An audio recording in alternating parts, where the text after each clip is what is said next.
The Chicago Bulls picked up their first win in the Nikola Vucevic era as they took down the Brooklyn Nets. What is going on, yo? Faiz Sports Talk back at it with another video talking, of course, some NBA here to talk about the Chicago Bulls. So if you're a Bulls fan or an NBA fan at large, make sure to hit that big red subscribe button down below. Make sure you're following me on all my social media platforms. And guys, hit the bell icon so you're notified every time I drop a new video. All right, let's get into it. All right, so as I mentioned, the Bulls picked up their first win since the trade for Nikola Vucevic, and there were so many good things in this victory that I wanted to talk about. So let's dive deeper into it. All right, so the Bulls win 115-107, okay? And actually, real quick before I do my full analysis here, for all the people saying, oh my God, Faiz, the Bulls, haven't been winning since the Vooch trade, but the Magic, have reeled off a couple of wins since the trade happened. First of all, look, context matters, people, all right? The Magic either had been facing worser teams or teams with all their stars out. I know they beat the Clippers, but again, a lot of the guys on the Clippers were out. And then the Bulls were over here facing the top teams in the West, in the NBA, right? You got the Suns, the Jazz. These are the losses that the Bulls took, and they were competitive in them. It's not like they were getting waxed, okay? So, again, context matters, okay? And I wasn't panicking at all when the Bulls were losing these games to these top-tier teams because we know the Bulls are not at that level yet. And again, when you acquire a player like a Nikola Vucevic who changes the entire dynamic of your team, it's going to take some time to adjust, all right? So that's first and foremost. All right, let's dive deeper into this game against the Nets, all right? So keep in mind, I know the Nets were without James Harden and Kevin Durant, but Kevin Durant's been out all season long, all right? So to be honest, he really hasn't been there. James Harden, I totally get it. So this was a compromised Nets team, but the Nets are still very deep, and we got to see the Nets with Blake Griffin, with LaMarcus Aldridge, with Jeff Green, with their full bench, and Kyrie Irving obviously played, and he had a decent game. Certainly great with the assists, 15 assists, didn't shoot well from the field, even though he put up 24 points. But focusing on the Bulls here, and even if you didn't watch the game and you saw the stat sheet, this is kind of where you're like, okay, this is the type of contributions you need from the team, right? LaVine leads you with 25 points. Perfect. He's the number one option. Vooch right behind him, 22 and 13.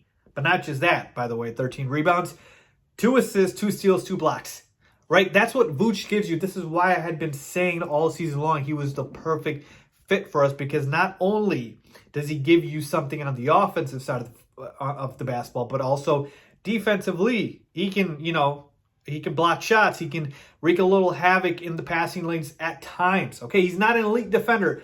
Don't get me wrong when I say that. But I am telling you that Vooch is serviceable on the other side. All right, offensively, I mean, talk about one of the most skilled centers. Like, you watch that game, you're like, okay, there's not very many guys that can do this. You literally throw the ball down the post of Vooch. He turns around, shoots a jump shot, swish, mid-range swish, and then you got to respect him for the 3 on the pick and pop, and then he pump fakes, goes to the basket, just jams it.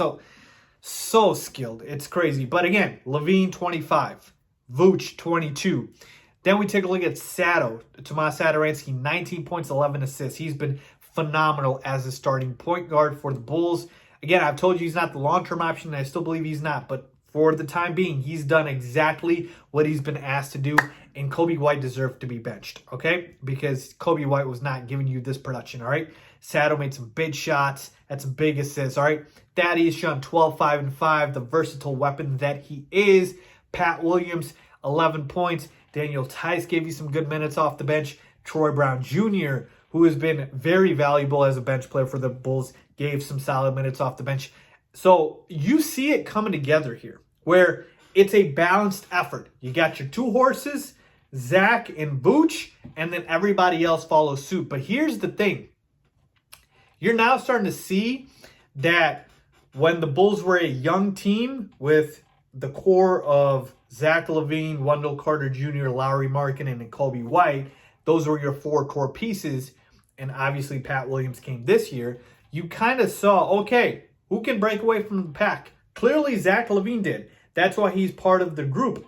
But Wendell Carter Jr. got traded. Again, I don't regret that trade at all. Lauri again, even though he had a couple of solid buckets in that game against the Nets, he's showing you now that Lauri Markkanen cannot be what you thought he was going to be. He has not taken that leap. That leap you needed Lauri to take, he's not taking it. So, verdict might be out now. And then we take a look at Kobe White. Again, I know he was out last game and injured. He's dealing with the neck issue, but Kobe White also has had trouble. Now, again, Kobe's younger and has had less games than a Lauri Markkanen, but still, in this league, you have to be able to produce quick because you see guys like a LaMelo Ball, like a Tyrese Halliburton, guys like that, all right? Even in Emmanuel Quickley for the New York Knicks, like, you get playing time, you got to produce, all right? The years of waiting 2, 3, 4 years for guys to develop, they're gone now. Again, for better or worse, they're gone. So you're kind of seeing this team shape up into already a veteran team. Like, we were literally a young team before the trade deadline, and after the Vooch trade, where we got all these vets like Tice, Vooch, Thad. Like, it's crazy now. So to me, the timeline has been expedited. I'm not taking a lot away from this win in terms of obviously what the Bulls did, because again, the Bulls were very solid and the Nets were missing a lot of pieces, and a healthy Nets team will beat this Bulls team. But it was a good start, and I just want them to use this win to catapult them into being able to, again, play complementary basketball and have everybody contribute. The Bulls are a veteran team now, right? They have veteran guys. They play better that way. We had just been playing insanely tough teams like the Suns, like the Jazz. That's why they were losing. But you'll see them reel off a couple victories now. But point being here is my takeaways from this game are we kind of see now how this rotation is going to shake out, right? I don't think Lowry is going to get back to the starting lineup. I think it's going to be now Thad.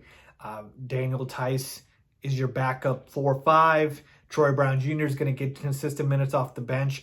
Thank God Denzel Valentine got benched when he did. He tried to throw it behind a back pass, and Billy Donovan wasn't having it, took him out. Right now, I want him out of the rotation. So we're talking about a pretty tight rotation now, and I like it. I hope the Bulls can reel off a couple of wins here, make a late push to the playoffs. But again, folks, I'm very encouraged by what I saw against the Nets, not mainly because of who we were playing. The Nets are a championship caliber team, even though they were missing their two superstars, but more so what I saw from the Bulls.